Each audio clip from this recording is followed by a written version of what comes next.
जय विवेकानन्दसूरये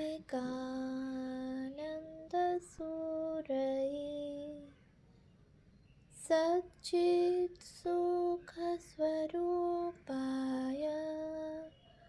स्वामिने तापहारिणे।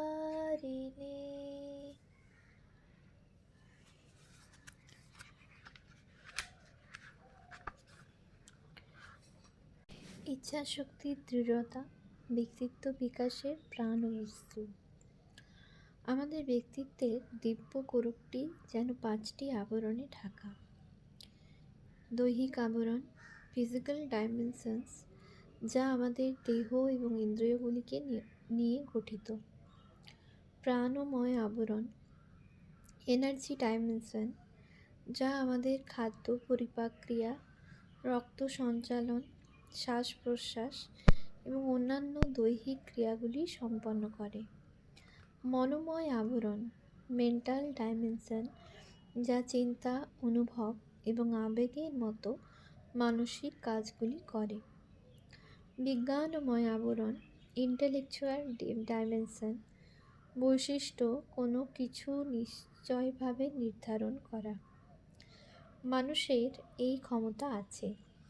এই আবরণটি আবার বিচার শক্তি এবং ইচ্ছা শক্তিরও আশ্রয়।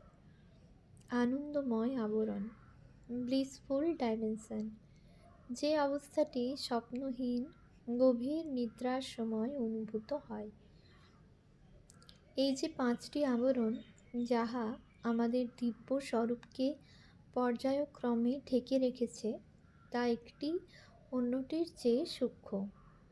স্থূলতম আবরণটি দৈহিক, তার চেয়ে সূক্ষ্ম প্রাণময়, মনোময় সূক্ষ্মতর, তার চেয়েও সূক্ষ্ম বিজ্ঞানময়। সবশেষে সূক্ষ্মতম হইল আনন্দময় আবরণটি। ব্যক্তিত্ব বিকাশ বলিতে বোঝায় ক্রমশ ব্যক্তিত্বের সূক্ষ্মতর আবরণ বা দিকটির সহিত নিজের অভিন্নতা অনুভব করা। সেই কারণেই কেউ যদি উচ্চতর মানসিক ক্ষমতাগুলির সদ্ব্যবহার না করিয়া শুধু দৈহিক দিকটির সহিত একাত্মতা বোধ করেন, তাহা হইলে বলা যাইতে পারে তিনি পশুর জীবনই যাপন করিয়াছেন, কারণ পশুর আনন্দ ও বেদনা কেবল শরীরেই সীমাবদ্ধ। উন্নতি করিতে গেলে সংগ্রাম করিতেই হইবে, আর এই সংগ্রাম নিজেরই অপরিণত মনের সহিত।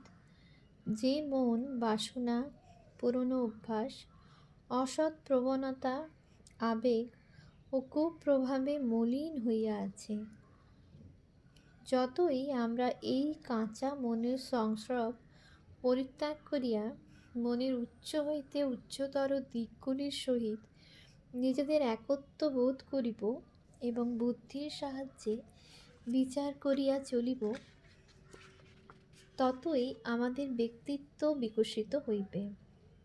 কিন্তু ইহার জন্য প্রয়োজন মনের সহিত লড়াই করা, পুরনো অভ্যাসগুলির সহিত যুদ্ধ করা এবং সঙ্গে সঙ্গে নূতন ভালো অভ্যাস গড়িয়া তোলা। যত রকমের সংগ্রাম আছে, তাহার মধ্যে এই সংগ্রামই সব থেকে কঠিন। এই সংগ্রামই মহত্তম, কারণ এটি আমাদের প্রচ্ছন্ন পূর্ণতা এবং দেবত্বকে প্রকাশ করিয়া আমাদের সর্বার্থেই সুসভ্য করিয়া তোলে। ব্যক্তিত্ব বিকাশের জন্য কয়েকটি অত্যাবশ্যক গুণ। নিজের প্রতি বিশ্বাস। স্বামীজি বলিয়াছেন, ব্যক্তিত্বকে বিকশিত করিতে হইলে নিজের দিব্য স্বরূপের প্রতি জ্বলন্ত বিশ্বাস থাকিতে হইবে। এই আত্মশ্রদ্ধাই প্রধান সহায়।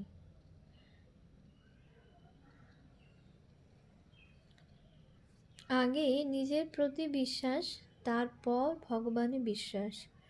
কেহ যদি বিশ্বাস করেন স্বরূপত তিনি দেহ নন, মনও নন, তিনি আত্মা, তাহা হইলে তিনি আর 5 জনের চাইতে অনেক বড় মাপের মানুষ হইবেন, চরিত্রবান হইবেন। ইতিবাচক চিন্তা। মানুষের দুর্বলতাকে স্বামীজি দ্ব্যর্থহীন ভাষায় নিন্দা করিয়াছেন। উন্নত চরিত্রের মানুষ হইতে হইলে গঠনমূলক, ইতিবাচক, শুভ চিন্তা একান্ত প্রয়োজন, এবং তা তখনই আসে যখন আমরা আমাদের প্রচ্ছন্ন দেবত্বে বিশ্বাস রাখি। স্বামীজি বলিয়াছেন, কেবল সৎ কার্য করিয়া যাও, অবিরতভাবে পবিত্র চিন্তা করো। অসৎ সংস্কার নিবারণের ইহাই একমাত্র উপায়। চরিত্র কেবল পুনঃপুন অভ্যাসের সমষ্টি মাত্র। পুনঃপুন অভ্যাসই চরিত্র সংশোধন করিতে পারে। উৎস: বাণী ও রচনা, প্রথম অধ্যায়,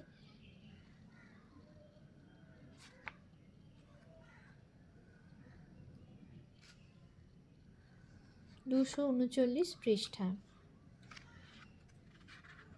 স্বামীজি আরও বলিয়াছেন, একমাত্র পাপ হইল নিজেকে এবং অন্যদের দুর্বল ভাবা, ব্যর্থতা ও ত্রুটি বিচ্যুতির প্রতি দৃষ্টিভঙ্গি। স্বামীজির মত হইল, হাজার ভার ব্যর্থ হইলেও আদর্শকে ধরিয়া রাখা চাই। ভুল ত্রুটি হওয়াই স্বাভাবিক। দেওয়াল তো মিথ্যা বলে না, কিন্তু ওই রকম জড় নির্জীব অস্তিত্বের পরিবর্তে আদর্শকে ধরিয়া রাখিতে গিয়া ভুল হওয়াও ভালো, কারণ ভুল ত্রুটির মাধ্যমেও আমাদের শিক্ষা হয়। আত্মনির্ভরতা: মানুষ নিজেই তাহার ভাগ্য তৈয়ারি করে। স্বামীজি বলিয়াছেন, বর্তমান অবস্থার জন্য আমরাই দায়ী। আমরা যাহা হইতে ইচ্ছা করি তাহা হইবার শক্তিও আমাদের আছে। বাণী ও রচনা, প্রথম অধ্যায়, পৃষ্ঠা 40। ত্যাগ ও সেবা: স্বামীজি দেখাইয়াছেন, নিঃস্বার্থ সেবায় চারিত্রিক উন্নতির সর্বশ্রেষ্ঠ সোপান। ইহার সহিত তিনি জুড়িয়া দিয়াছেন ত্যাগ, স্বার্থপরতা বিসর্জন এবং কর্মফলে অনাসক্তি। এই সেবা ও ত্যাগই আমাদের জাতীয় আদর্শ। তার মতে জাতিকে ওই আদর্শের পথে পরিচালিত করিলেই বাকি সব আপনা হইতেই হইবে। তিনি বলিয়াছিলেন, ওই দুইটি বিষয় উন্নত করুন, তাহা হইলে অবশিষ্ট যাহা কিছু আপনা হইতে উন্নত হইবে। তাহা হইলে অবশিষ্ট যাহা কিছু আপনা হইতেই উন্নত হইবে।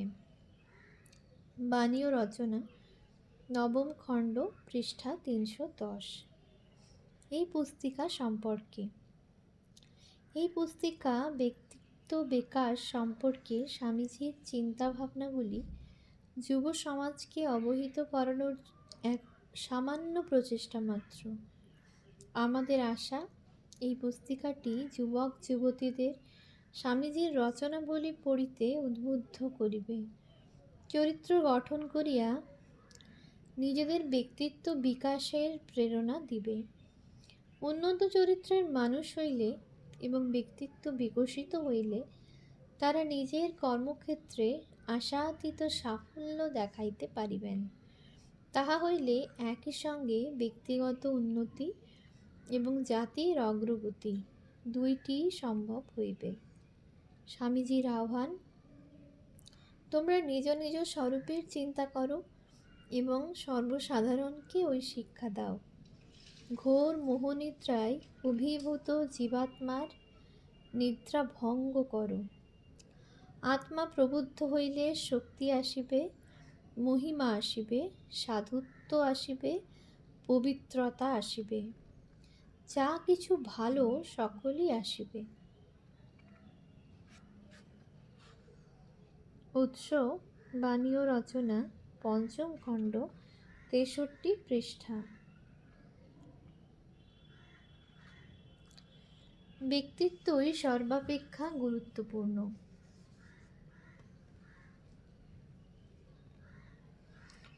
আমরা এমন মানুষ দেখিতে চাই যিনি সামঞ্জস্যপূর্ণভাবে গড়িয়া উঠিয়াছেন, উদার হৃদয়, উন্নত মনা, কর্মে নিপুণ। প্রয়োজন এইরূপ ব্যক্তির, যাহার অন্তঃকরণ জগতের দুঃখ কষ্ট তীব্রভাবে অনুভব করে। আর আমরা চাই এমন মানুষ, যিনি যে শুধু অনুভব করিতে পারেন তাহা নয়, পরন্তু বস্তু নিচয়ের অর্থ ধরিতে পারেন, যিনি প্রকৃতি এবং বুদ্ধির মর্মস্থলে গভীরভাবে ডুব দেন। আমাদের দরকার এমন মানুষের, যিনি সেখানেও থামেন না, কিন্তু যিনি সেই অনুভবকে বাস্তব কর্মে রূপায়িত করতে ইচ্ছুক। মস্তিষ্ক, হৃদয় এবং হাত, এই তিনটির এই প্রকার সমন্বয় আমাদের কাম্য। উৎস: বাণীয় রচনা, 4th খণ্ড, 278 পৃষ্ঠা। আমাদের চারিদিকে কি ঘটিতেছে দেখো না। জগৎ জুড়িয়া যেন একটা প্রভাব প্রসারের ব্যাপার চলিতেছে। নিজ শরীর রক্ষার কাজে আমাদের শক্তির একটা অংশ ব্যয়িত হয়, বাকি শক্তির প্রতিটি বিন্দুই দিন রাত ব্যয়িত হইতেছে অপরকে প্রভাবান্বিত করার কাজে। আমাদের শরীর, আমাদের গুণ, আমাদের বুদ্ধি এবং আমাদের আধ্যাত্মিকতা, এসবই সর্বক্ষণ অপরের উপর প্রভাব বিস্তার করিয়া চলিয়াছে। অপরদিকে আবার ঠিক এইভাবেই আমরাও অপরের দ্বারা প্রভাবিত হইতেছি। আমাদের চারিদিকেই এই কাণ্ড ঘটিতেছে। একটি স্থূল উদাহরণ দিতেছি। কেহ হয়তো আসিলেন, যাহাকে তুমি সুপণ্ডিত বলিয়া জানো, যাহার ভাষা মনোরম। ঘণ্টা খানিক ধরিয়া তিনি তোমার সঙ্গে কথা বলিলেন, কিন্তু তিনি তোমার মনে কোনো রেখাপাত করিতে পারিলেন না। আর একজন আসিয়া কয়েকটি মাত্র কথা বলিলেন, তাও সুসংবদ্ধ ভাষায় নয়, হয়তোবা ব্যাকরণের ভুলও রহিয়াছে, কিন্তু তাহা সত্ত্বেও তিনি তোমার মনের উপর গভীর রেখাপাত করিলেন। তোমরা অনেকেই ইহা লক্ষ্য করিয়াছ। কাজেই বেশ বোঝা যাইতেছে যে শুধু কথা সবসময় মনে দাগ কাটিতে পারে না। লোকের মনে ছাপ দিবার কাজে ভাষা, এমনকি চিন্তা পর্যন্ত কাজ করে 3 ভাগের 1 ভাগ মাত্র। বাকি 2 ভাগ কাজ করে ব্যক্তিটি। ব্যক্তিত্বের আকর্ষণ বলিতে যাহা বুঝায়, তাহাই বাহিরে গিয়া তোমাকে প্রভাবিত করে। আমাদের সব পরিবারেই একজন কর্তা আছেন। দেখা যায় তাহাদের ভিতর কয়েকজন এই কাজে সফলকাম হন, কয়েকজন হন না। কেন? আমাদের বিফলতার জন্য আমরা দোষ চাপাই পরিবারের অন্য লোকদের উপর। অকৃতকার্য হইলেই বলি, এই অমুকের দোষে এইরূপ হইল। বিফলতার সময় নিজের দোষ বা দুর্বলতা কেহ স্বীকার করিতে চায় না। নিজেকে নির্দোষ দেখাইতে চায় সকলেই, আর দোষ চাপায় অপর কাহারও বা অপর কিছুর ঘাড়ে, নয়তো দুর্ভাগ্যের ঘাড়ে। গৃহকর্তারা যখন অকৃতকার্য হন, তখন তাহাদের নিজেদের মনে প্রশ্ন তোলা উচিত যে কেহ কেহ তো বেশ ভালোভাবেই সংসার চালায়, আবার কেহ কেহ তাহা পারে না কেন? দেখা যাইবে যে সব নির্ভর করিতেছে ব্যক্তিটির উপর। পার্থক্য সৃষ্টির কারণ হয় লোকটি নিজে, তাহার উপস্থিতি বা তাহার ব্যক্তিত্ব।